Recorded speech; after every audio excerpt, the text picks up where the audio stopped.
Hľadáme predpis inverznej funkcie. Inverzná funkcia existuje iba vtedy, ak pôvodná funkcia f je prostá. To je základná podmienka.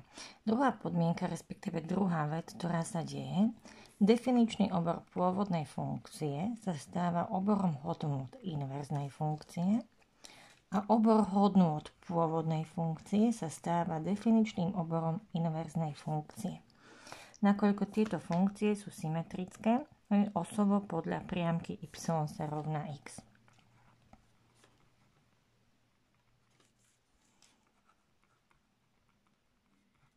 To je taký kúsok teórie. V praxi mám lineárnu funkciu. Lineárna funkcia je rastúca na celom definičnom obore, nakoľko koeficient pri premennej x je kladný. To znamená, že aj moja inverzná funkcia bude rastúca. Definičný obor pôvodnej funkcie sú všetky reálne čísla. Obor hodnôt sú rovnako všetky reálne čísla. Čiže pre inverznú funkciu by malo platiť, že sa mi to navzájom vymení, že toto je obor hodnôt inverznej a toto je definičný obor inverznej funkcie. Ako nájsť inverznú funkciu? Vymením si x za y, vidíme, máme to tu napísané, a z toho nového predpisu matematickými operáciami vyjadrím druhé písmeno. Takže opakom k odčítaniu je pripočítanie, čiže na druhej strane pripočítavam. Opakom k násobeniu je delenie, čiže celú ľavú stranu musím vydeliť trojkou.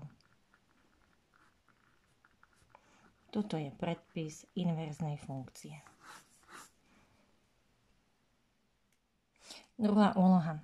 Vyskúšame si kvadratickú funkciu x minus 1, to celé na druhu plus 2. Takže vidím tu súradnice vrchola paraboly 1 a 2, čiže vyznačím si súradnicovej sústave. Keď umocním tento predpis na druhu, dostanem x na druhu minus 2x plus 1 a ščítaním jednotky a dvojky získavam priesečník s osou y, čiže tu sa mi nachádza trojka. Čiže to je môj náčrt funkcie.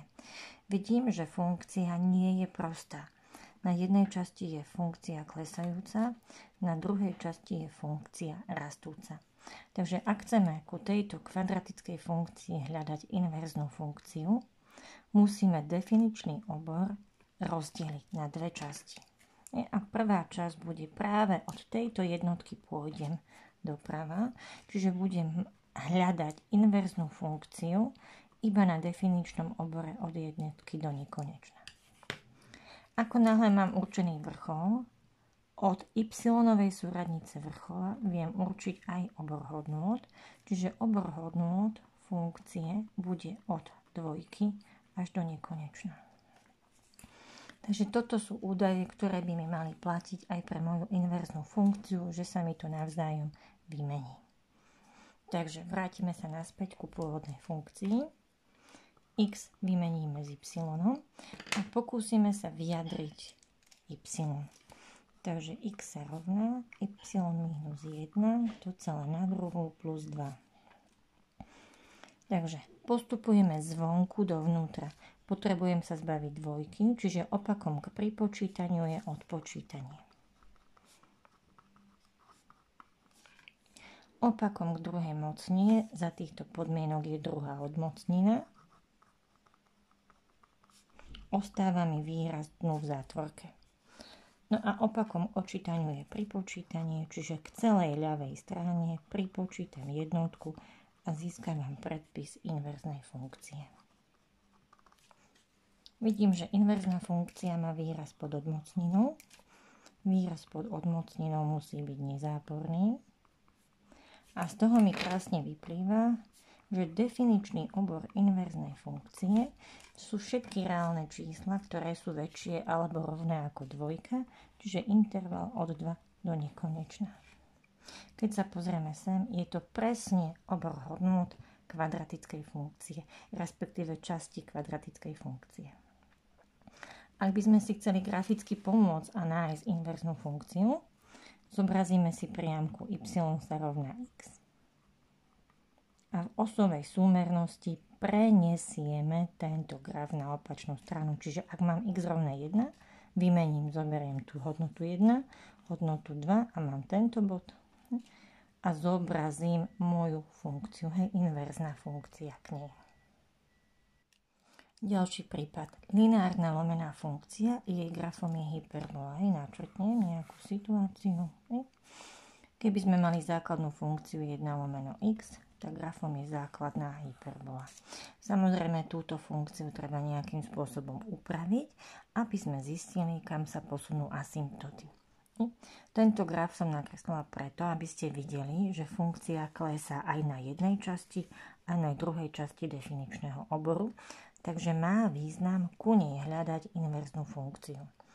Definičný obor tejto funkcie sú všetky reálne čísla, okrem minus trojky, lebo tento menovateľ sa nesmie rovnať 0.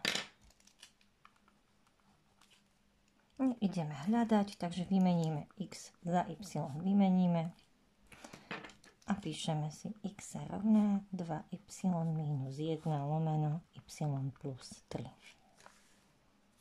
Potrebujeme všetky y dostať na jednu stranu, to znamená odstránime zlomok a celú rovnicu násobíme menovateľom.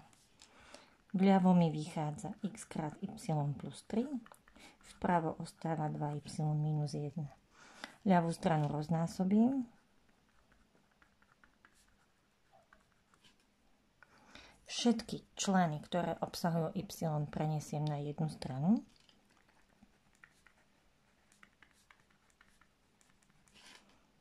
Y vyberiem pred zátvorku. No a už iba vyjadríme, čomu sa rovná y.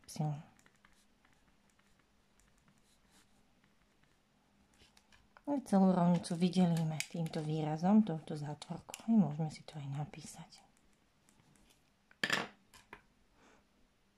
Ešte by sme mohli upraviť, že máme v čítateli záporný výraz, respektíve minus odčítanie. Môžeme to minus jednotku vybrať pred zátvorku a následne potom vynásobiť menovateľa tou minus jednotkou. Ale to už je len taká kozmetická úprava. Čiže predpis inverznej funkcie je nasledovný a definičný obor inverznej funkcie vyplýva z podmienok zlomku, čiže x sa nesmie rovnať 0.